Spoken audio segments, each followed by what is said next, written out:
ಈಗ ಒಂದು tooth paste ಇದೆ ಅಥವಾ ಟೂತ್ ಬ್ರಷ್ ಇದೆ, ಅದು ಮುಗಿಯುವವರೆಗೆ ಅಥವಾ ಅದು ಕಂಪ್ಲೀಟ್ ಆಗುವವರೆಗೆ ನಮಗೆ ಕಾಯುವ ಪೇಷನ್ಸ್ ಇಲ್ಲ. ಇನ್ನೊಂದು ತಂದಿಟ್ಕೊಂಡ್ಬಿಟ್ಟಿದ್ದೀವಿ. ಸಣ್ಣ ಸಣ್ಣ ವಿಚಾರಗಳಷ್ಟೇ ಇದು. ಇದಿಷ್ಟು ಮಾಡುವಾಗ ಏನಾಯಿತು, ಮನಸ್ಸು ಆರ್ಗನೈಸ್ ಆಗ್ತಾ ಬಂತು. ಈಗ ನಿಮಗೆ ಹಿಡಿತ ಬಂದ್ಬಿಡ್ತು, ಹಿಡಿತದ ಜೊತೆ ಕಿಕ್ ಬರುತ್ತೆ. ನಾನು ಅಷ್ಟು ಕಾಂಪ್ಲಿಕೇಟೆಡ್ ಜೀವನವನ್ನು ತುಂಬ ಸಿಂಪ್ಲಿಫೈ ಮಾಡ್ತಾ ಇದ್ದೀನಿ. ನಾನು ಮಾತಾಡೋದ್ರಲ್ಲಿ ರಾಕೆಟ್ ಸೈನ್ಸ್ ಇಲ್ಲ, ಯಾರಿಗೂ ಅರ್ಥ ಆಗದೇ ಇರುವಂತಹ ಭಾಷೆ ಅಲ್ಲ, ಅದನ್ನು ಹೋಗಿ ಡಿಕ್ಷನರಿ ರೆಫರ್ ಮಾಡಬೇಕು ಅಂತ ಏನಿಲ್ಲ. ನಿಮ್ಮ ನನ್ನ ಮನೆಯಲ್ಲಿ ಏನೇನು ನಡೆಯುತ್ತೆ ಅದನ್ನೇ ನಾವು ಹೇಳ್ತಾ ಇರೋದು. ದಿನಸಿ ಬಳಸೋದು ಮತ್ತು ಡೈಲಿ ಬಳಸೋದು, ಬೇಳೆಗಳು ಇವೆಲ್ಲ ಸ್ಲಾಟಗಳು ಮಾಡಿಟ್ಕೊಂಡಿದ್ದೀನಿ, ಮಸಾಲೆಗಳು ಎಲ್ಲ. ಇದೇನಾಗ್ತಾ ಇದೆ, ನನಗೆ ಒಂದನ್ನು ಆರ್ಗನೈಸ್ ಮಾಡೋಕ್ಕೆ ಹೋಗಿ ಇನ್ನೊಂದು ಆರ್ಗನೈಸ್ ಆಗ್ತಾ ಇದೆ.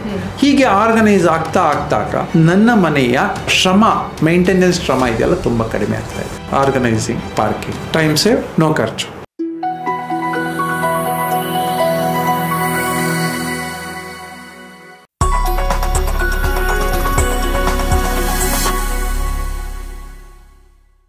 ಪಾರ್ಕಿಂಗ್ ಅನ್ನೋ ಸಬ್ಜೆಕ್ಟ್ ಬಂದಾಗ under 4M, that is management of mad monkey mind, that is become your expert subject. ಅದು ನಿಮಗೆ ಹೆಲ್ಪ್ ಮಾಡಿದೆ. ಇವತ್ತು ನೀವು ಸಕ್ಸಸ್ಫುಲ್ ಆಗಿರೋದಕ್ಕೆ ಈ ಸಣ್ಣ ಸಣ್ಣ ವಿಚಾರಗಳು ನಾವು ಇವಾಗಲೇ ಇನ್ನೊಂದು ಕಳೆದ ಎಪಿಸೋಡಲ್ಲಿ ಹೇಳಿದ್ರಿ, ಫಸ್ಟ್ ಸ್ಟ್ಯಾಂಡರ್ಡ್ ಸಬ್ಜೆಕ್ಟ್ ಅನ್ಸುತ್ತೆ, ಯಾಕೆ ಬೇಕು ಅಂತ ಯೋಚನೆ ಮಾಡ್ತಾರೆ ಅಂತ. ಅದೇ ಫೌಂಡೇಶನ್ ಅಂತ ಕೂಡ ಹೇಳಿದ್ರಿ ನೀವು. ನಿಮಗೆ ಹೆಲ್ಪ್ ಮಾಡಿರೋ, ನಿಮ್ಮ ಸಕ್ಸಸ್ ತಂದಿರೋ ಈ ಫಾರ್ಮ್ಯುಲಾನ ಇನ್ನೊಂದು ಸ್ವಲ್ಪ ಡಿಕೋಡ್ ಮಾಡಿ ಇನ್ನೊಂದಷ್ಟು ಕೇಸ್ ಸ್ಟಡೀಸ್ ಮೂಲಕ ಅರ್ಥ ಮಾಡಿಸ್ಬೋದಾ? Toothbrush, toothpaste. ಯಾರದೇ ಮನೆಯಲ್ಲಿ 4-5 ಟೂತ್ ಪೇಸ್ಟು, ಟೂತ್ ಬ್ರಷ್ ಇರುತ್ತೆ, ಒಬ್ಬರಿಗೆ ಸಂಬಂಧಪಟ್ಟದ್ದು.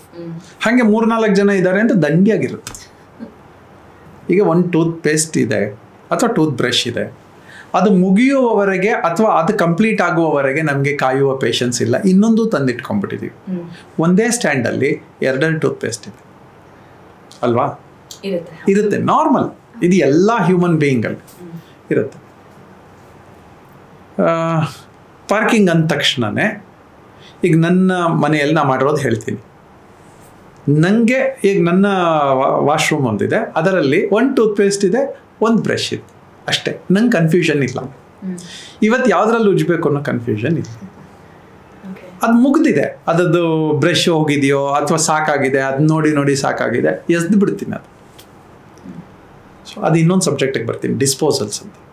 One of the biggest subjects on earth. One of the biggest subject of a successful person is disposal. ಇದು ಒಂದು. Parking is also A major subject. ಹೀಗೆ ನಮ್ಮ ಮನೆ ಏನು ಅಂತ ನಾನೊಂದು ಅನಲೈಸ್ ಮಾಡ್ಕೊಂಡು ಬಂದರೆ, ನನ್ನ ಮನೆ ಹಾಲಲ್ಲಿದೆ, ಲಿವಿಂಗ್ ಇದೆ, ಡೈನಿಂಗ್ ಇದೆ, ಕಿಚನ್ ಇದೆ, ರೂಮ್ಸ್ ಇದೆ, ಬಾತ್ರೂಮ್ ಇದೆ. ಯಾರದೇ ಮನೆ ಇಷ್ಟೇ ಇರೋದು ಅಲ್ವಾ? ಒಂದೊಂದೇ ತೊಗೊಂಡೋದ್ರೆ ಲಿವಿಂಗ್ ರೂಮಲ್ಲಿ ಫರ್ನಿಚರ್ಸ್ ಇರಲ್ವಾ? ಹೆಂಗೆಂಗೋ ಇದ್ರೆ ಚೆನ್ನಾಗಿರುತ್ತಾ ಫರ್ನಿಚರು? ಈಗ ನಾವು ಇಲ್ಲಿ ಕೂತಿದ್ದೀವಿ, ಇಷ್ಟು ಫರ್ನಿಚರ್ ಇಷ್ಟು ಚೆನ್ನಾಗಿದೆ ಅಲ್ವಾ? ನೀವು ಆ ಕಡೆ ತಿರ್ಕೊಂಡು ಕೂತ್ಕೊಂಡ್ರು. ಸೊ ಇದನ್ನು ಆರ್ಗನೈಸ್ ಮಾಡಿ ಕೊಡಿಸಿದ್ದೀರಿ. ಇಲ್ಲಿ ಅವಶ್ಯಕತೆ ಹೇಗಿದೆ ಹಾಗೆ ಪಾರ್ಕ್ ಮಾಡಿದ್ದೀರಿ. ಇದನ್ನು ಪಾರ್ಕ್ ಮಾಡಿದ್ದೀರಿ. ಹಾಗೆ ಮನೆಯಲ್ಲೂ ಫರ್ನಿಚರ್ಸನ್ನು ಪಾರ್ಕ್ ಮಾಡ್ಬೋದಾ? 4 ಜನ ಕೂತ್ಕೊಳ್ಳೋಕ್ಕೆ ಫರ್ನಿಚರ್ಸ್ ಇದೆಪ್ಪ, ಇನ್ನೊಂದು 4 ಜನ ಎಕ್ಸ್ಟ್ರಾ ಬಂದುಬಿಟ್ರು, ಚಾಪೆ ಬೇಡವಾ? ಕೆಳಗೆ ಕೂತ್ಕೊಳ್ಳೋರಾದರೆ ಚಾಪೆ ಇಲ್ಲ, ಒಂದಷ್ಟು ಚೇರ್ಸ್ ಬೇಡವಾ? ಅಷ್ಟು ಚೇರ್ಸನ್ನ ಪಾರ್ಕ್ ಮಾಡೋಕ್ಕೆ ನಮಗೆ ಅಲ್ಲಿ ಜಾಗ ಇಲ್ಲ. ಹಾಗಾಗಿ ಚೇರ್ಸ್ನೆಲ್ಲ ಒಂದ್ರ ಮೇಲೆ ಒಂದು ಇಟ್ಟಿರ್ತೀವಿ ಅಲ್ವಾ? ಅದೇನದು? ಅದು ಪಾರ್ಕಿಂಗೇನೆ. ಅಂದರೆ ಫ್ಯೂಚರ್ ಥಿಂಕಿಂಗ್ ಇವೆಲ್ಲ. ನಾನು ಮುಂದಿನ ಜೀವನ ಹೇಗೆ ನಡೆಸಬೇಕು ಅಂತ ಇವತ್ತು ಥಿಂಕ್ ಮಾಡಿಟ್ಕೊಂಡಿರ್ತೀವಿ. ನಾವು 4 ಜನ ಇದ್ದರೆ ನನಗೆ ಎಷ್ಟು ಫರ್ನಿಚರ್ಸ್ ಬೇಕು, ಇನ್ನು 4 ಜನ ಎಕ್ಸ್ಟ್ರಾ ಬಂದರೆ ಎಷ್ಟು ಫರ್ನಿಚರ್ ಬೇಕು ಅಲ್ವಾ? ಈಸಿನಾ? ಸೊ ಇದು ಕೂಡ ಪಾರ್ಕಿಂಗ್ ತಾನೆ. ಮತ್ತು ಅಲ್ಲಿಂದ ನಿಮ್ಮ ಡೈನಿಂಗಿಗೆ ಬನ್ನಿ. ಡೈನಿಂಗ್ ಅಂದರೆ ಏನು? ಅಲ್ಲಿ ಒಂದಷ್ಟು ಚೇರ್ಸು, ಟೇಬಲ್ ಇರಬೇಕು, ತಟ್ಟೆಗಳು, ಲೋಟಗಳು, ಸ್ಪೂನುಗಳು ಇರಬೇಕು ಅಲ್ವಾ? ನೀಟಾಗಿ ಇಟ್ಕೊಳ್ಳೋಕ್ಕೇನಂತೆ. ನಮ್ಮ ಮನೆಯಲ್ಲಿ 3 ಜನ ಇದ್ದೀವಿ.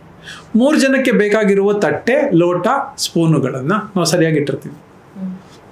ಅಂದರೆ 3 ಜನಕ್ಕೆ ಗೊತ್ತಾಗಬೇಕಲ್ಲ, ಇದು ಅವ್ರವ್ರ ತಟ್ಟೆ ಅಥವಾ ಈ ತಟ್ಟೆಗಳನ್ನೇ ಬಳಸಬೇಕು ಅಂತ ಗೊತ್ತಾಗಬೇಕಲ್ಲ. ಸೊ ಅದನ್ನು ಅನ್ಆರ್ಗನೈಸ್ಡ್ ಆಗಿಡ್ಲಾ, ಆರ್ಗನೈಸ್ಡ್ ಆಗಿಡ್ಲಾ ಅಂತ. ಇವಾಗ ನಮ್ಮಮ್ಮ ಅವ್ರಿಗೆ ಏಜ್ ಆಗಿದೆ, 80 ವರ್ಷ ಆಗ್ತಾ ಬಂತು. ಅವ್ರು ಹೋಗಿ ತಟ್ಟೆ ತಗೋಬೇಕಂದ್ರೆ ಯಾವ ತಟ್ಟೆ ಹುಡ್ಕೋದು? ಸೊ ಅವ್ರ ತಟ್ಟೆ ಒಂದು ಕಡೆ ಇಟ್ಟಿರ್ತೀವಿ. ನಮ್ಮ 3 ಜನರ ತಟ್ಟೆ ಇದೆ, ಅದೆಲ್ಲೋ ಒಂದು ಕಡೆ ಇಟ್ಟಿರ್ತೀವಿ. ರಿಜಿಸ್ಟರ್ ಆಗಿರುತ್ತೆ ಅವ್ರಿಗೆ, ಅಲ್ಲೇ ಹೋಗಿ ತಗೊಂಡ್ಬರ್ಬೇಕು. ಇಟ್ಕೋಬೇಕು. ಸ್ಪೂನ್ಸ್ ಇರುತ್ತೆ, ಸ್ಪೂನನ್ನು ಒಂದು ಲೋಟದಲ್ಲಿ ಹಾಕಿಟ್ರೆ, ಒಂದು ಲೋಟನೋ ಅಥವಾ ಇನ್ನೊಂದರಲ್ಲೋ ಯಾವುದೋ ಒಂದು ಅಫೋರ್ಡೆಬಲ್ ಇದೆ ಅಂತ ಅನ್ಕೋಣ. ಅಫೋರ್ಡೆಬಲ್ ಇದ್ದರೆ ಚೆನ್ನಾಗಿರೋ ಸ್ಪೂನ್ ಸ್ಟ್ಯಾಂಡ್ ತನ್ನಿ.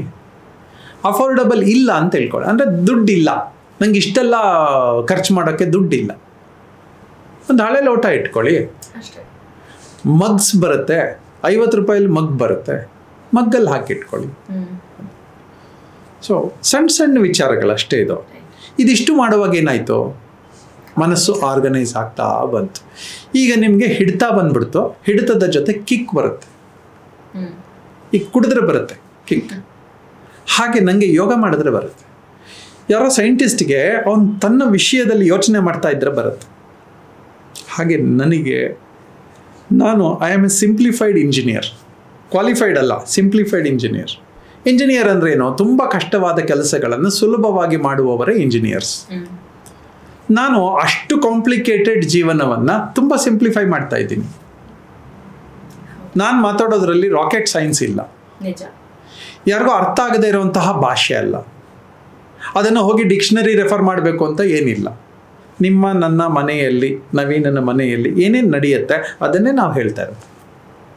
ಎಷ್ಟೊತ್ತು ಬೇಕು ಅರ್ಥ ಮಾಡ್ಕೊಳ್ಳಿಕ್ಕೆ, ಎಷ್ಟೊತ್ತು ಬೇಕು, ಎಲ್ಲ ಒಂದೊಂದು ನಿಮಿಷದ ಕೆಲಸ ಅಷ್ಟೇ. ಈಗ ಅನ್ಸಿದ್ರೆ, ಈಗ ಇದನ್ನ ಎಪಿಸೋಡನ್ನು ನೋಡೋಕೆ ಶುರು ಮಾಡ್ತಾರೆ, ನೋಡ್ತಾ ಇದ್ದಂಗೆ ಅನ್ಸುತ್ತೆ ನಾನು ಅಟ್ಲೀಸ್ಟ್ ನೋಡ್ತಾ ಇರೋವಾಗ ನನ್ನ ರಿಮೋಟನ್ನಾದರೂ ಒಂದು ಕಡೆ ಸರಿಯಾಗಿ ಇಡ್ತೀನಪ್ಪ ಇವತ್ತು, ಅಲ್ವಾ? ಸೊ ಹೀಗೆ parking is one of the biggest subjects. ಈಗ ನೆಕ್ಸ್ಟು ವಾಶ್ರೂಮ್ ಆಯಿತು, ಲಿವಿಂಗ್ ರೂಮ್ ಆಯಿತು, ಡೈನಿಂಗ್ ಆಯಿತು. ಕಿಚನ್ಗೆ ಬಂದರೆ ಅವಶ್ಯಕತೆ ಇರುವ ಪಾತ್ರೆಗಳು, ಅವಶ್ಯಕತೆ ಇಲ್ಲದೆ ಇರುವ ಪಾತ್ರೆಗಳು. ಎಲ್ಲರ ಮನೆಯಲ್ಲಿ ಎಲ್ಲೋ ಒಂದು ಕಿಚನ್ ಕ್ಯಾಬಿನೆಟ್ ಇರುತ್ತೆ, ತಟ್ಟೆಯ ಸ್ಟ್ಯಾಂಡ್ ಇರುತ್ತೆ, ಲೋಟಗಳ ಸ್ಟ್ಯಾಂಡ್ ಇದೆ, ಸ್ಪೂನಿಗೆ ಸ್ಟ್ಯಾಂಡ್ ಇದೆ, ಬಾಂಡ್ಲಿಗಳಿಗೆ ತವಾಗೆ ಸ್ಟ್ಯಾಂಡ್ ಇದೆ, ಕಿಚನ್ ಐಟಮ್ಸ್ಗೆ ಸ್ಟ್ಯಾಂಡ್ಸ್ ಇದೆ, ಅಂದರೆ ಎಲ್ಲೆಲ್ಲಿ ಇಡಬೇಕು ಅಂತ. ಈಗ ಮಸಾಲೆ ಡಬ್ಬಿ ಅಂತ ಬರುತ್ತೆ, ಇದೆಲ್ಲ ಆರ್ಗನೈಸ್ ಹಾಕೋಕ್ಕೆ ಬಂದಿರೋದು. ನಾವು ದೊಡ್ಡ ದೊಡ್ಡ ಡಬ್ಬಿಗಳಲ್ಲಿ ಇಟ್ಟಿದ್ದೀವಪ್ಪ, ಆದರೆ ಬೇಕಾಗಿರೋದು ನನಗೆ ಸಣ್ಣ ಸಣ್ಣ ಯೂಸೇಜ್ ಪರ್ ಡೇ, ಅದಕ್ಕೋಸ್ಕರ ಮಸಾಲೆ ಡಬ್ಬಿ ಅಂತ ಬರುತ್ತೆ. ಮಸಾಲೆ ಡಬ್ಬಿಗಳಲ್ಲಿ ಇಟ್ಕೊಂಡಿದ್ರೆ ಆಯಿತು. ಮಸಾಲೆ ಡಬ್ಬಿಗಳು ತೊಗೊಳ್ಳೋವಷ್ಟು 1,000-2,000 ಖರ್ಚು ಮಾಡೋವಷ್ಟು ನನಗೆ ದುಡ್ಡಿಲ್ಲಪ್ಪ.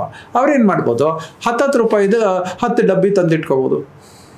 100 ರೂಪಾಯಲ್ಲಿ ಆ ಮನೆಯ ಮಸಾಲೆ ಆರ್ಗನೈಸ್ ಆಗೋಯ್ತು. ಅದು ಎಲ್ಲೋ ಒಂದು ಕಡೆ ಇಡಬೇಕು, ಸಿಗುವ ಜಾಗದಲ್ಲಿ ಇಡಬೇಕು. ಸೊ ಈ 1 kg ತುಂಬುವಂಥದ್ದು, ಈ ನನ್ನ ಮನೆಯಲ್ಲಿ ಇದೆಲ್ಲ ಮಾಡ್ತಾ ಇದ್ದೀನಿ ನಾನು. ನನಗೆ 3 ಗಂಟೆ ರಾತ್ರಿ ಎಚ್ಚರ ಆದಾಗ ಏನು ಮಾಡ್ತೀನಿ ಅಂದರೆ ಇದೆಲ್ಲ ಆರ್ಗನೈಸ್ ಮಾಡ್ತಾ ಕೂತ್ಕೋತೀನಿ. ದಿನಸಿ ಬಳಸೋದು ಮತ್ತು ಡೈಲಿ ಬಳಸೋದು, ಬೇಳೆಗಳು ಇವೆಲ್ಲ ಸ್ಲಾಟ್ಗಳು ಮಾಡಿಟ್ಕೊಂಡಿದ್ದೀನಿ. ಮಸಾಲೆಗಳು ಎಲ್ಲ ಫ್ರಿಡ್ಜ್ ಒಳಗಡೆ ನಾನು ಸ್ಲಾಟ್ಸ್ ಮಾಡಿಟ್ಕೊಂಡಿದ್ದೀನಿ. ಇದು ಟೊಮೆಟೊ ಸ್ಲಾಟ್, ಇದು ಮೆಣಸಿನ್ಕಾಯಿ ಸ್ಲಾಟು, ಇದು ನಿಂಬೆಹಣ್ಣಿನ ಸ್ಲಾಟು, ಇದು ಬೆಣ್ಣೆಯ ಸ್ಲಾಟು, ಹೀಗೆ ಎಲ್ಲದಕ್ಕೂ ಮಾಡಿಟ್ಕೊಂಡಿದ್ದೀನಿ. ಇದೇನಾಗ್ತಾ ಇದೆ, ನನಗೆ ಒಂದನ್ನು ಆರ್ಗನೈಸ್ ಮಾಡೋಕ್ಕೆ ಹೋಗಿ ಇನ್ನೊಂದು ಆರ್ಗನೈಸ್ ಆಗ್ತಾ ಇದೆ. ಹೀಗೆ ಆರ್ಗನೈಸ್ ಆಗ್ತಾ ನನ್ನ ಮನೆಯ ಶ್ರಮ, ಮೇಂಟೆನೆನ್ಸ್ ಶ್ರಮ ಇದೆಯಲ್ಲ ತುಂಬ ಕಡಿಮೆ ಆಗ್ತಾ ಇದೆ. ನನ್ನ ತಲೆ ಒಳಗಡೆ ಪಾರ್ಕಿಂಗ್ ಅನ್ನೋದು ಉಳ್ಕೊಂಡ್ಬಿಡ್ತು. ಈಗ ಅಭ್ಯಾಸ ಆಗೋಯ್ತು, ಅದನ್ನು ನಾನು mastery ಮಾಡ್ಕೊಂಡ್ಬಿಟ್ಟೆ.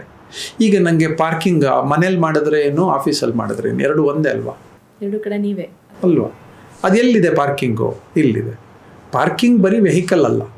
So parking is one of the biggest subjects which can rectify you, improve your capabilities. ಇಷ್ಟಾಯಿತು, ಕಿಚನ್ ಆಯಿತು, ವಾಶ್ರೂಮ್ ಆಯಿತು. ರೂಮ್ಸಲ್ಲಿ ಬಂದರೆ ಬೇಕಾದಷ್ಟು ಬೆಡ್ಶೀಟ್ಗಳಿದೆ, ದಿಂಬಿದೆ. ಸಾಧಾರಣ ನಮಗೇನು ಮಲ್ಕೊಳ್ಳೋಕ್ಕೆ ಒಂದು ಹಾಸಿಗೆ ಅಂತಂದರೆ 2 ಮಲ್ಕೋತೀವಿ ಅಂತ ಅನ್ಕೊಂಡು, 2 ಮಲ್ಕೊಳ್ಳೋದ್ರಲ್ಲಿ 2 ದಿಂಬಿರುತ್ತೆ. ಸ್ಪೇರ್ 2 ದಿಂಬು ಇಟ್ಕೊಂಡಿದ್ರೆ ಸಾಕು. ಅದಕ್ಕೆ ದಿಂಬಿನ ಕವರ್ ಇದೆ, ಬೆಡ್ಶೀಟ್ ಇದೆ, 2-3 ಬೆಡ್ಶೀಟು, 2 ಸೆಟ್ಟಿನ ದಿಂಬು ಕವರು, 2 ಹೊದ್ಕೊಳ್ಳೋಕ್ಕೆ. ಇಷ್ಟಿದ್ರೆ ಆಯ್ತಲ್ವ? ಅದನ್ನು ಎಲ್ಲೋ ಇಟ್ಟಿರ್ತೀವ, ಹೇಗೇಗೋ ಇಡ್ತೀವ ಅಥವಾ ಸರಿಗೆ ಇಡ್ತೀವ ಅಂತ.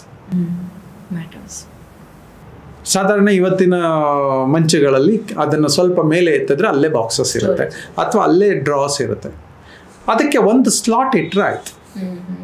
ಸೊ ಈ ಒಂದು ಸ್ಲಾಟಲ್ಲಿ ಕರೆಕ್ಟಾಗಿ ನಾವು ಮಡಚಿಟ್ರೆ ಆಯ್ತು. ಆರ್ಗನೈಸ್ಡ್ ಮೈಂಡ್ ಬೆಳಿಗ್ಗೆ ಎದ್ದು ಮಡಚಿಡುತ್ತೆ.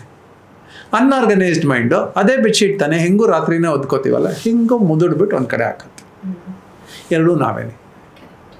ಸೊ ಒಂಚೂರು ಆರ್ಗನೈಸ್ ಮೈಂಡ್ ಇಲ್ಲ ಆರ್ಗನೈಸ್ ಆಗಿಬಿಟ್ರೆ ಎಲ್ಲವೂ ಆರ್ಗನೈಸ್ ಆಗ್ತವೆ. ಬೇಕಾದಷ್ಟು ಸಮಯ ಇರುತ್ತೆ ಅಚೀವ್ ಮಾಡೋಕ್ಕೆ. ಈಗ ನಿಮಗೆ ಕಾಸ್ಮೆಟಿಕ್ಸ್ ಇದೆ, ಹೆಣ್ಮಕ್ಳು ಕಾಸ್ಮೆಟಿಕ್ಸ್ ಅಂತಂದರೆ ಇಟ್ ಈಸ್ ನಿಮ್ದದು, ನಿಮ್ಮ ಸಬ್ಜೆಕ್ಟು, ನಿಮ್ಮ ಅಸೆಟ್ ಅದು. ಆರ್ಗನೈಸ್ ಆಗಿದೆಯಾ? ಎಷ್ಟೋ ಮನೆಗಳಲ್ಲಿ ಎಲ್ಲ ಇದೆ, ಆರ್ಗನೈಸ್ ಆಗಿಲ್ಲ. ಬೇಕಾದಷ್ಟಿದೆ, ಒಳ್ಳೊಳ್ಳೆ ಪದಾರ್ಥಗಳಿದೆ, ಸಮಯಕ್ಕೆ ಸಿಗಲ್ಲ, ಕಾಸ್ಟ್ಲಿ ಪದಾರ್ಥಗಳಿದೆ. ಇಲ್ಲಿ ರಿಚ್ ಪೂರ್ ಎರಡೂ ಸೇರಿ mind is not rich, mind is poor. Materials R rich. ಮನೆ ತುಂಬ ರಿಚ್ ಪದಾರ್ಥಗಳಿದೆ, ಆದರೆ ಬೇಕು ಅಂದಾಗ ಯಾವುದೂ ಸಿಗ್ತಾ ಇಲ್ಲ. ಹಾಗಿದ್ರೆ ರಿಚ್ನೆಸ್ ಯಾಕೆ ಬೇಕಾಗಿತ್ತು? ಸೊ ಕಾಸ್ಮೆಟಿಕ್ಸ್ ಒಂದು ಆರ್ಗನೈಸ್ ಮಾಡಿ ಇಟ್ಕೋಬೇಕು ಅಂದರೆ ಆಯಿತು. ನನಗೆ ಅಲ್ಲಿ ಆರ್ಗನೈಸ್ ಮಾಡೋಕ್ಕೆ ಏನಿದೆ ಅಂತಂದರೆ, ನನ್ನ ರೂಮಲ್ಲಿ ನಮ್ಮದೊಂದಷ್ಟು ಫೈಲ್ಸು, LIC ಪಾಲಿಸಿಗಳು ಎಲ್ಲ ಒಂದು ಕಡೆ ವಾರ್ಡ್ರೋಬಲ್ಲಿ ಇಡಬೇಕು. ಡಿಪಾಸಿಟ್ಸ್ ಏನಾದರೂ ಇದ್ದರೆ ಇಡಬೇಕು. ನನ್ನ ID ಕಾರ್ಡ್ಗಳು ಬೇಕು. ಈಗ ID ಕಾರ್ಡ್ಗಳಿಗೆ ನಾನೊಂದು ಸ್ಲಾಟ್ ಇಟ್ಕೊಂಡಿದ್ದೀನಿ. ನನ್ನ ಪ್ಯಾನ್ ಕಾರ್ಡು, ನನ್ನ ರಿಲೇಟೆಡ್ ಏನೇನಿದೆ ಅದಕ್ಕೊಂದು ಕಾರ್ಡ್, ಒಂದು ಸ್ಲಾಟ್ ಇಟ್ಕೊಂಡಿದ್ದೀನಿ. ಎಲ್ಲ ಚಿಕ್ಕ ಡೈರಿ ಮಾಡಿದ್ದೀನಿ. ನನ್ನ ಕ್ರೆಡಿಟ್ ಕಾರ್ಡ್ಗಳಿಗೆ ಒಂದು ಪೋಚ್ ಮಾಡಿದ್ದೀನಿ. ಈಗ ನನಗೆ ಕ್ರೆಡಿಟ್ ಕಾರ್ಡ್ ಬೇಕು ಅಂತಂದರೆ ಇಂಥ ಕಡೆನೇ ಇರುತ್ತೆ, ವಾರ್ಡ್ರೋಬ್ ಒಳಗೆ ಇಂಥ ಕಡೆ ಇರುತ್ತೆ, ಕಾರ್ಡುಗಳು ಇಂಥ ಜಾಗದಲ್ಲೇ ಇದೆ, ಎಲ್ಲರಿಗೂ ಗೊತ್ತು. ಸೊ ನನ್ನ ಮನೆಯಲ್ಲಿ ನಾನು ಮರೆತರೂ ಕೂಡ ಕ್ರೆಡಿಟ್ ಕಾರ್ಡ್ ಪೋಚ್ ಕಳಿಸ್ಕೊಡು ಅಂದರೆ ಕಳಿಸ್ಕೊಡ್ತಾರೆ. ಕ್ರೆಡಿಟ್ ಕಾರ್ಡ್ ಪೋಚನ್ನು ಹುಡುಕೋ ಅವಶ್ಯಕತೆ ಇಲ್ಲ ಅಲ್ಲ. So organizing, parking, time save, no ಖರ್ಚು.